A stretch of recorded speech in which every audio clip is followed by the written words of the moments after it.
রাতের অন্ধকারে টর্চ নিয়ে এসে দেখতে পাই কাকড়াগুলো গাছের উপরে উঠে যাচ্ছে।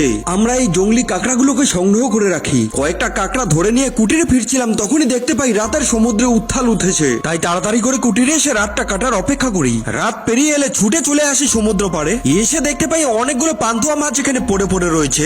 আমি মাছগুলোকে তুলে নিয়ে দেখতে পাই কোথা থেকে যেন ভেসে এসেছে একটি বাক্স। তারপর আমরা দুজন মিলে এটাকে কোনো রকমে তুলে নিয়ে আসি কুটিরে। এটাকে খোলার চেষ্টা করতে করতে তো প্রচন্ড খিদে পেয়ে যায়, তাই চলে আসলাম সমুদ্র পাড়ে খাবার সংগ্রহ করতে। পাথর উল্টে আমরা মাছের সন্ধান করছিলাম, তখনই পেয়ে যাই বিশাল বড় একটা রাজ কাঁকড়া। আজকে তো আমাদের লটারি লেগে গেছে, এটা আজকে অনেক দামে বিক্রি করতে পারবো। আমি এদিকে জলের তল থেকে বের করে নিয়েছি দুইটা লবস্টার। আর আমি এদিকে দেখতে পাই কতগুলো কার্টুন ভাসছে, আর কার্টুনের ভেতর থেকে কিসের যেন আওয়াজ আসছিল। আর এই কার্টুনটা ফাটিয়ে দেখতে পাই ভেতরে রয়েছে একটি কুকুর ছানা।